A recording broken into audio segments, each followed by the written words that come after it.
Hello friend, welcome to Physion classes where we study physics for NEET and G. Currently we are solving questions of chapter 5, that is Newton's laws of motion. In the previous video we had solved up to question number 19. Let us take question number 20. An empty plastic box of mass m is found to accelerate up at the rate of g upon 6 when placed deep inside water. How much sand should be put inside the box so that it may accelerate down at the rate of g by 6? ये question ये है कि एक empty plastic box है, ये block box है, empty plastic box,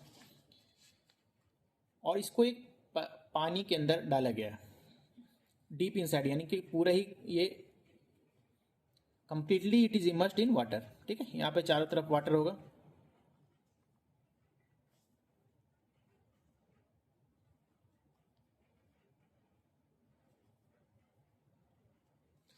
तो इस केस में इसका क्या हो रहा है, हाउ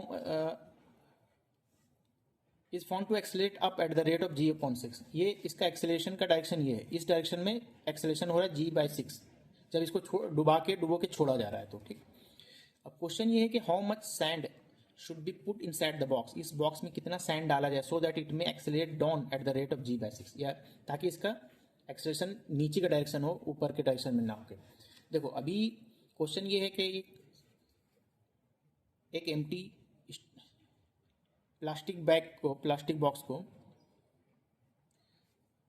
एम्प्टाई किया गया. ठीक है, इसको तो कंप्लीटली इमर्स किया गया वाटर में और छोड़ दिया गया. तो ये एक्सेलरेट हो रहा है अपवर्ड डायरेक्शन में विथ एक्सेलरेशन जी बाई 6, यानी कि इस पे दो फोर्स लग रहा हो, एक buoyancy force of buoyancy B upward direction में और एक M G due to gravity downward direction में. तो एक्सेलरेशन ऊपर हो रहा है, यानी B should be greater than M G.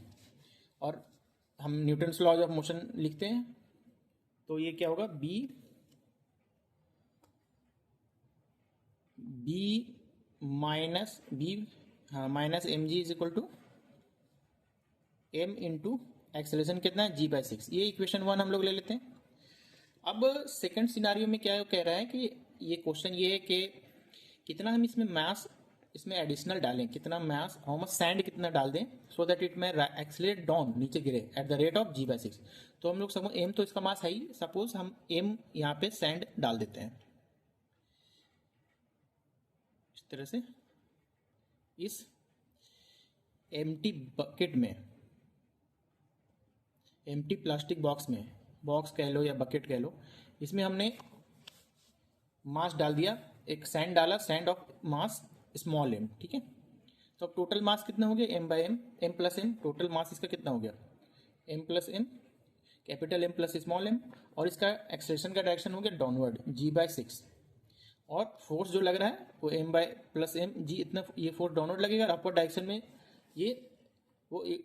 इतना ही लगेगा. ठीक है, फ्रॉम लॉज ऑफ बायोन्सी हमें पता है कि ये force depends on the volume of water that it replaces which will be same in both the cases. और सो बायोन्स फोर्स जो है बी वो सेम रहेगा.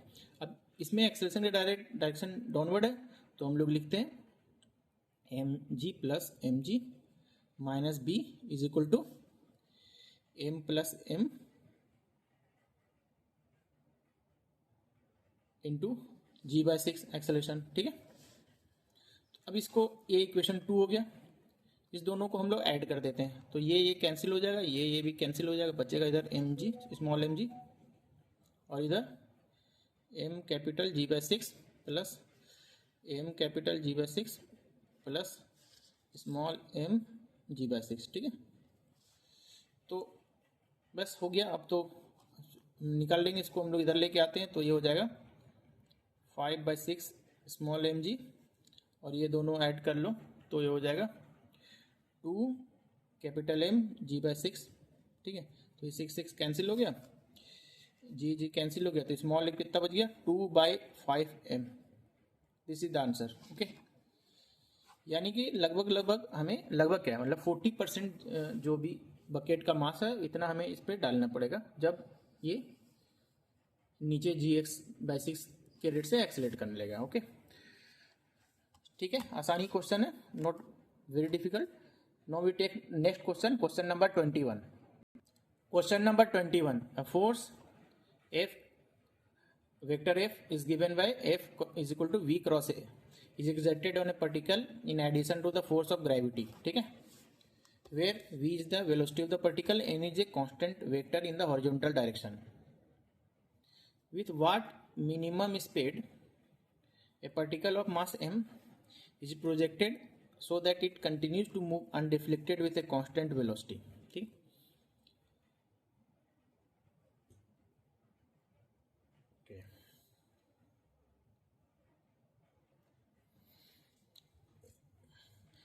As we will study in class 12, this is force, एक मैग्नेटिक फोर्स भी इस तरह से हमें इस तरह का फॉर्मूला से हम we will be able to solve. अभी क्वेश्चन ये है कि एक पार्टिकल है,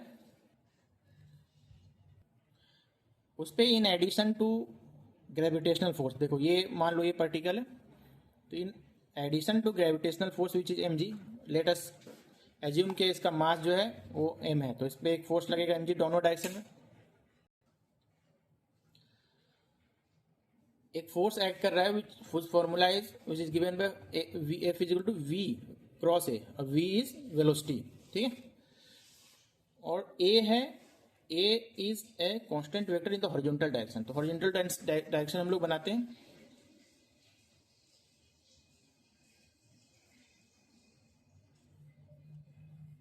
सपोज ये इसको हम लोग एक्स एक्सिस में मान लेते हैं, ठीक है, ये हॉरिजॉन्टल डायरेक्शन है। ओके, अब suppose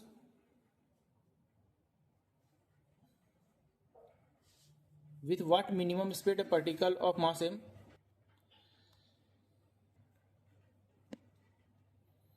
suppose this is the direction of A, और let us suppose कि एक V एंगल से at an angle V from A we have velocity V, ठीक है। तो क्वेश्चन है कि with what minimum speed a particle of mass m be projected, ठीक है, so that it continues to move undeflected with a constant velocity. यानी constant velocity से move करने का मतलब है कि इसका नेट फोर्स इस पे एक्ट करे जीरो, इसके पास कोई एक्सेलरेशन नहीं हो, तो वो it will be possible only when V cross B, V cross A क्या होगा, उसका डायरेक्शन ये होगा, it will be able to balance it, ठीक है। तो ये का डायरेक्शन होगा V क्रॉस A का, तो this will be possible only when V cross A is equal to, इसका magnitude is equal to mg, तो ये V upon VA sine theta is equal to mg, which means velocity is equal to mg by A sine theta. तो देखो m small m is constant, g is constant, A is a constant, it is given, तो what will vary theta, तो ये V minimum कितना होगा, V minimum होने के लिए हमें साइन थीटा मैक्सिमम होना पड़ेगा, तो mg upon A maximum sine theta maximum, ठीक है। साइन थीटा का मैक्सिमम वैल्यू कितना होता है, 1 होता है, और व्हेन थीटा इज 90, तो ये हो जाएगा mg बाय A, ठीक है। और ये जो एंगल दोनों के बीच में होगा ये 90 डिग्री होगा, तब होगा उस केस में, ठीक है। This is the answer. Now we take next question, question number, let us take question number 22। In a simple Atwood machine, two unequal masses m1 and m2 are connected by a string going over a clamped light smooth pulley. In a typical arrangement, m1 is equal to 300 gram and m2 is equal to 600 gram. The system is released from rest. Find the distance traveled by the first block in the first 2 seconds. Find the tension in the string and find the force exerted by the clamp on the pulley. तो ये जो question है उसका diagram मैंने ये बनाया है। ये है कि क्लैंप है, इसे पुली अटैच है, और पुली में से 2 ब्लॉक को एक स्ट्रिंग यूज करके सस्पेंड किया गया है। This is a simple, it is very basic Atwood machine, ठीक है। नाउ अब जब इसको रिलीज किया गया तो क्वेश्चन ये है कि पहला कि find the distance travelled by the first block in the first 2 second. तो ये है पहला ब्लॉक, ये कितना पहला 2 सेकंड में कितना चलेगा। It is release from rest, इसका मीन्स कि इनिशियल वेलोसिटी वुड बी 0। तो सबसे पहले हम लोग इस पे जितने फोर्स लग रहा है उसको मेंशन करते हैं। ये m2g इस डायरेक्शन में लगेगा, यहाँ पे t इस डायरेक्शन में लगेगा, यहाँ m1g इस डायरेक्शन में लगेगा और यहाँ t इस डायरेक्शन में लगेगा, ठीक है। तो हमें पता है कि m2 is heavier then m1, तो हमें पूरे सिस्टम का जो एक्सेलरेशन होगा मतलब इस डायरेक्शन में होगा, और विच मीन्स के ये pulley will go in this direction, will be accelerated in this direction, और ये pulley will be accelerated in this direction, it will go up with the same acceleration, ठीक है। तो we can write equation, इसका हम लोग free इसका हम लोग इक्वेशन लिखते हैं। तो this will be m2g minus t is equal to m2a। Suppose के a है एक्सेलरेशन पूरे सिस्टम का, this is equation 1। Second will be t minus m1a m1g is equal to m1a। यहाँ से हम लोग दोनों को ऐड कर देते हैं तो आ जाएगा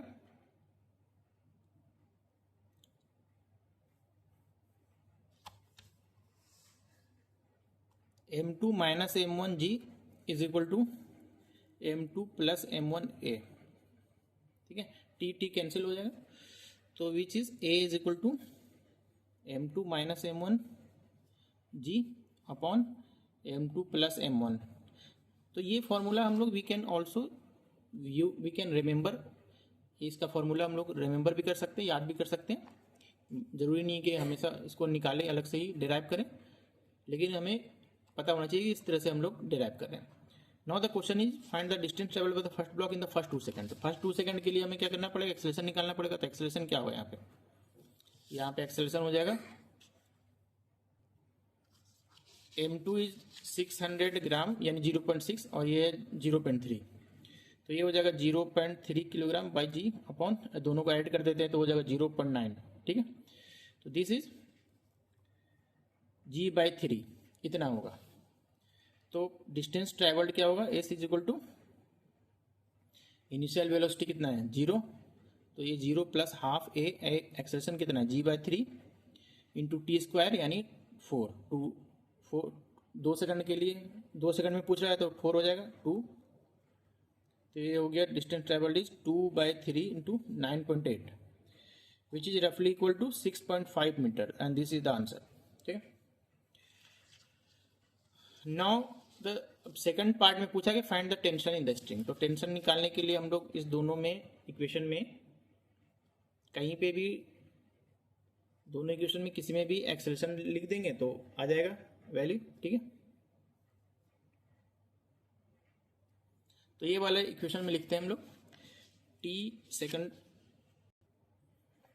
द इक्वेशन क्या है t minus m1g, m1 which is 0.3 kilo, g is equal to m1 0.3 और a इज g बाई 3, तो ये हो गया 0.1। तो from the here we can have t is equal to 0.4g, 0.4 into 9.8 which is roughly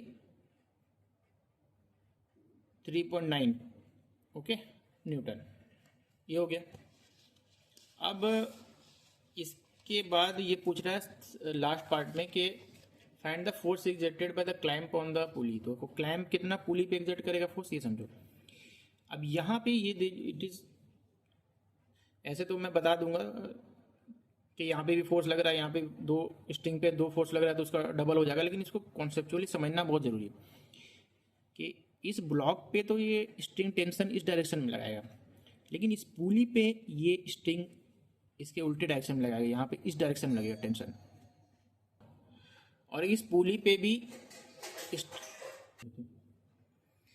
direction में लगेगा, और ये जो क्लैंप इस पे फोर्स लगाएगा आर वो इस डायरेक्शन में लगेगा।